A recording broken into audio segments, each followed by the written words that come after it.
Sorry, ang penensya ko siguro mancha ay ang hindi ko lang halo lagi.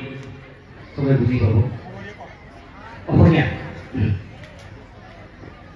মোৰ নামটো ইয়াতে জাজান কামা কোচ বুলি মেনশ্যন কৰিছে তো মোৰ এইটো উপনামহে হয় অৰিজিনেল নামটো মদন ৰায় নহয় তো মদন ৰায়ৰ পৰা জাজান কামা কোচটো মই নিজে কৰিছোঁ এইটো কাৰণে কৰিছোঁ যেতিয়া মই ফাৰ্ষ্ট কোচ সমাজত কাম কৰিব কাৰণে আহিছিলোঁ গুৱাহাটীৰ পৰা তো তেতিয়া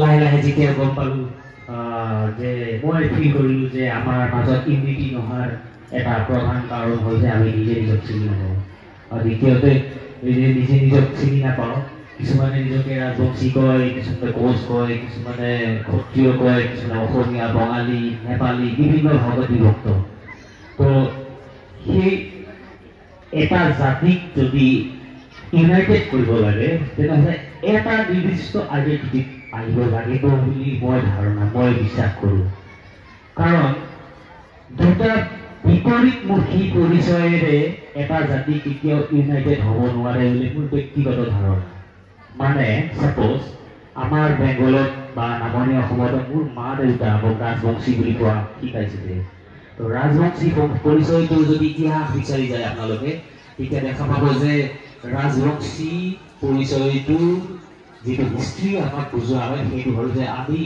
নেকি পুংগ দেশৰ নাগৰিক আছিলোঁ আৰু পৰশুৰামৰ ভয়ত পলাই আহি ইয়াতে মানে থাকিবলৈ লৈছোঁ আৰু আমি ৰজাৰ বংশধৰ ক্ষত্ৰিয়ৰ বংশধৰ সেইকাৰণে আমি নিজকে ৰাজবংশী বুলি কৈছিলোঁ তাৰমানে আমি কোচ নহয় আৰু কোচ নহয় বুলিয়েই আমাৰ পূৰ্বপুৰুষসকলে এটা সময়ত আন্দোলন কৰিছিল এই আন্দোলন কৰাৰ কাহিনীটো বেলেগ ইয়াতে কৈ থাকিলে সময় নুকুলাব তো এটা সময়ত আমি নিজে কোচ নহয় বুলি ৰাজবংশী বুলি আন্দোলন কৰিলোঁ পিছত সেইখিনি মানুহে আকৌ আমি কোচ হয় কিছুমানে কোচ কয় কিছুমানে ৰাজবংশী কয় তেতিয়া হৈ গ'ল কোচ ৰাজবংশী ক্ষত্ৰিয় বুলি হৈ কিনে আকৌ আন্দোলন কৰিলোঁ কি লাগে আমাক সামাজিক দিশত আগুৱাই যাবৰ কাৰণে ৰাজনৈতিক দিশত আগুৱাই যাবৰ কাৰণে আমাক কিছুমান কনষ্টিটিউচনেল ফেন'মেনাৰ আণ্ডাৰত SC লাগে হাবি যাবি বহুত কিবা কিবি বিচাৰি বা আমাক গভৰ্ণমেণ্টৰ পৰা হেল্প লাগিলেও আমি যদি এটা অৰ্গেনাইজেশ্যন হৈ যাওঁ তেতিয়া এটা নিৰ্দিষ্ট নাম লাগে তো কোচ ৰাজবংশী ক্ষত্ৰিয় এনেকুৱা তিনিটা নামত 1997লৈকে আমি আন্দোলন কৰিলোঁ আমাৰ পূৰ্বপুৰুষসকলে পিছত এজন বিহাৰী মানুহ বাহিৰৰ মানুহ সীতাৰাম য়েচুৰীয়াই আহি আমাক ক'লে যে তোমালোকে ক্ষত্ৰিয় কাটিলেহে ST পাবা লগালগ ক্ষত্ৰিয় কাটি দিল তেতিয়াৰ পৰা আকৌ কোচ ৰাজবংশী হৈ আছে তো মই বিশ্বাস কৰোঁ যে এই কোচ হাইটেন ৰাজবংশী দুটা বেলেগ বেলেগ বিপৰীতমুখী দুটা ধাৰণা দুটা আইডেণ্টিটি এনেকৈ যদি নিজকে কোনোবাই ভাবে যে মই ৰাজবংশী আৰু কোনোবাই ভাবে মই কোচ তেওঁলোকে ইউনাইটেড হ'ব লাগিলে নিৰ্দিষ্ট এটা ৰিজন লাগিব হয়তো ৰাজবংশীটো নিজক জানিব লাগিব যে মই কোচ হয় আইদাৰ কোচজনে নিজকে বিশ্বাস কৰিব লাগিব যে মই ৰাজবংশী হয় কোচবিলাক কেতিয়াও ৰাজবংশী নহয় ৰাজবংশীবিলাকে হয়তো কোচ হয় সেইকাৰণে যিসকলে কোচ হয় তেওঁলোকে এই বিপৰীতমুখী পৰিচয়টো বাদ দি কেনেকৈ কোচত আহিব লাগে কেনেকৈ কোচত আহিব পাৰে তাৰ কাৰণে যিটো প্ৰচেষ্টা লোৱা হৈছিল তাৰ প্ৰথম ষ্টেপটো হ'ল নিজৰ পৰিচয়টো ঠিক কৰা কেনেকৈ এতিয়া মই যদি ৰাস্তাই ঘাটে বজাৰে কোনোবাই মোক লগ পাই মোক কয় তোৰ নাম কি মই কওঁ মোৰ নাম মদন ৰায় তই বঙালী নে নেপালী নে বিহাৰী নে চাউথ ইণ্ডিয়ান দুনিয়াৰ কুৱেশ্যন আহিব মোৰ চেহেৰাটো যিহেতু ভগৱানৰ কৃপাত অলপ মংগলয় মোক হয়তো বঙালী বুলি নক'ব কিন্তু নেপালী বুলিতো মোক জোকাইছিলে এটা সময়ত তো এতিয়া কথাটো হ'ল যে মই যদি নিজকে মদন কোচ বুলি কওঁ তেতিয়া নিশ্চয় মোক আৰু দ্বিতীয়বাৰ কোনো কুৱেশ্যন নুঠায় যে তই কি হয় বুলি গতিকে আমাৰ নামতে আমাৰ পৰিচয়টো ফুটি দিব লাগে আৰু দ্বিতীয়তে আৰু এটা কথা হ'ল সেইকাৰণে মই নিজৰ নামটো মানে অৰ্গেনাইজেশ্যনত কাম কৰিবৰ কাৰণে জাজান কামা কোচ কৰিলোঁ যাতে মানে কুৱেশ্যন কৰে যে এই নামটোৰ অৰ্থ কি এইটো কি ভাষাৰ নাম তাৰ কাৰণে মই জাজান কামা কোচ কৰিলোঁ এতিয়া এই যে কোচ পৰিচয়টোৰ কাৰণে কোচ পৰিচয়ত একত্ৰিত হোৱাৰ হ'ব কাৰণে যে আমাৰ টাইটেলবিলাক কিয় এটা কৰিব লাগে ইয়াৰ এটা সাইকোলজিকেল কাৰণ আছে প্ৰথমতে এটা মানে হেৰি কৰি লওঁ যে ইয়াৰ আগতে কোচ ৰত্ন শ্ৰীয়েন্দ্ৰ নাৰায়ণ কোচ কামতা ৰত্ন অম্বিকাচৰণ ৰায়চৌধুৰী তেওঁলোকে কৈ গৈছে যে আমি নিজকে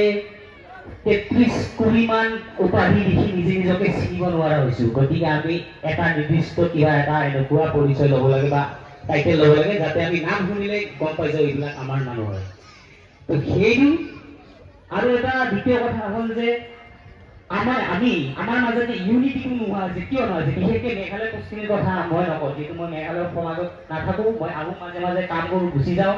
মই যিটো ছ'চাইটিত থাকোঁ সেই ছ'চাইটিত এগালমান টাইটেল ৰায়, বৰ্মন, অধিকাৰী, সিংহ, চৌধুৰী, ডেকা, বৰুৱা আদিকালি বহুত। এতিয়া আমি সৰুৰ পৰা যেতিয়া এক ধৰণৰ বিশেষ শব্দ শুনো যাক আমি সেই শব্দৰ দ্বাৰাই আপোন বুলি পৰিচিত পায়, যেনেকে ধৰি লওক যে আপোনালোকে ইয়াতে চবে লিখা পিন্ধিছে, এইটো জাতীয় পোচাক, এইটো কোচৰ বাহিৰে বেলেগ হয়তো নিপিন্ধে। এক ধৰণৰ এটাই নাম লৈছে, জাতিৰ নাম কোচ, দ্বিতীয়টো নাম নাই। সেইকাৰণে কোচটো শুনাৰ লগে লগে আমাৰ সৰুৰ পৰা মানে মস্তিষ্কত এটা কেমিকেল চিক্ৰেচন, হেভি কেমিকেল, সেইটো কি ডোপামিন বুলি কয়। কোচ মানুহ শুনাৰ লগে আমাৰ মানুহ খুব ভাল লাগে। তো ঠিক তেনেকে আমাৰ অঞ্চলত বিভিন্ন উপাধি বেলেগ বেলেগ হোৱাৰ কাৰণে এতিয়া ৰায় বুলি কোৱাৰ লগে লগে মোৰ বিশ্বাস নহয় যে এইটো আমাৰ মানুহ নহ'ব পাৰে। মোৰ হেভি হৰমনটো চিক্ৰেচন নহয় মোৰ মস্তিষ্কত, গতিকে মই কনফিডেন্সত ল'ব নোৱাৰো আৰু তেনেকে ইউনিটিটো ভাঙি যায়। ঠিক তেনেকে ৰায়ৰ ক্ষেত্ৰত, বৰ্মনৰ ক্ষেত্ৰত, চবৰে ক্ষেত্ৰত হয়। জাতিটোক যদি ইউনাইটেড কৰিব লাগে এটা নামতে হ'ব।